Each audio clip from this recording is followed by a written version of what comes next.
मंगलवार को नवी मुंबई महानगर पालिका का 4,950 करोड़ रुपए का बजट आयुक्त तथा प्रशासक राजेश नार्वेकर ने पेश किया। बजट में 2024-25 वित्तीय वर्ष के लिए किसी भी कर में कोई वृद्धि नहीं करने का प्रयास किया है। मनपा के इस बजट में नवी मुंबई शहर के विकास पर जोर देने के साथ ही आय बढ़ाने पर भी ध्यान दिया गया।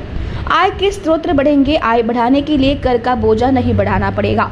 गुणवत्तापूर्ण कार्य पर जोर दिया जाएगा। सभी कार्यों की जांच किसी तीसरे संस्था द्वारा की जाएगी। शहर की सभी संपत्तियों का लीडर सर्वे पूरा होने के बाद सभी संपत्तियों को टैक्स के दायरे में लाया जाना है। नवी मुंबई महानगर पालिका कर्ज मुक्त होने की जानकारी राजेश नार्वेकर ने दी है। इस बजट में तुर्भे, घनसोली, एरवली, वाशी, जुईनगर में नए फ्लाईओवर बनाने का काम पूरा किया जाएगा। शहर की सभी संपत्तियों का लीडर सर्वे पूरा किया जाएगा। घनसोली, एरवली, सानपाड़ा, सीबीडी में स्पोर्ट कॉम्प्लेक्स का निर्माण भी किया जाएगा।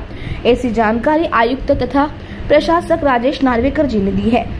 यामध्ये प्रामुख्याने पर्यावरणाशी रिलेटेड जे इश्यू आहेत त्याचे मिटिगेशन करण्यासाठी आपण अनेक उपाययोजना आणि यांत्रिक मदत त्यासाठी घेत आहोत। लोकांसाठी अतिशय महत्त्वाची गोष्ट म्हणजे यावर्षी देखील आपण कोणत्याही प्रकारची कर दरवाढ काही केलेली नाहीये। त्यामुळे लोकांना हा एक फार मोठा दिलासा यातून प्राप्त होणार आहे।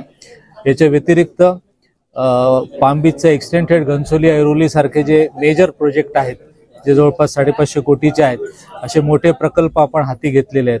आणि सर्वात महत्त्वाचं म्हणजे नवी मुंबईचा विस्तार आणि विकास पाहता 2055 साली देखील इथल्या लोकसंख्येला अपेक्षित एवढा पाणी पुरवठा व्हावा यासाठी देखील आपण नियोजन केलेलं आहे आणि त्या कामाचा देखील आपण या अर्थसंकल्पामध्ये समावेश केलेला आहे। तर मला असं वाटतं की विकासाभिमुख आणि लोकाभिमुख असा हा एक अर्थसंकल्प आहे आणि त्याचं नवी मुंबईकर चांगल्या अर्थाने स्वागत करते। तसं पाहिलं तर जगातली कुठलीच सार्वजनिक वाहतूक व्यवस्था ही प्रॉफिटमध्ये कधी नसते असा एक ढोबळमानाने अंदाज आहे। नवी मुंबई महापालिकेचा परिवहन विभागाचा जर विचार केला तर अतिशय कार्यक्षम अशी लोकांना पुरवणारी सुविधा आहे। अर्थात त्याच्यामध्ये काही इनबिल्ट अडचणी असतात आणि त्याच्या जसं उदाहरणार्थ काही नागरी कामं सुरू असतात।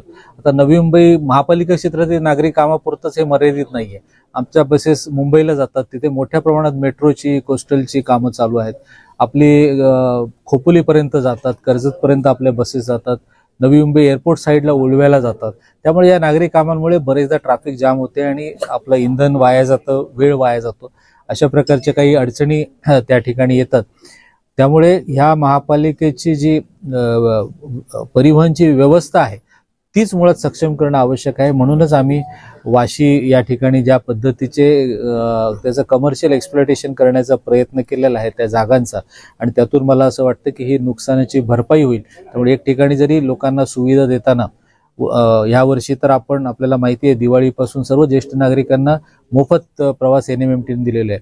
या सवलती आणि सुविधा विद्यार्थ्यांना आणि ज्येष्ठ नागरिकांना देत असताना जी फायद्यातली तफावत आहे ती मला असं वाटतं की अशा वाशीसारख्या उपाययोजना केल्यामुळे त्या भरून निघू शकतील आणि ती आपली सार्वजनिक वाहतूक व्यवस्था ही पुन्हा पूर्ववत नफ्यात येऊ शकते।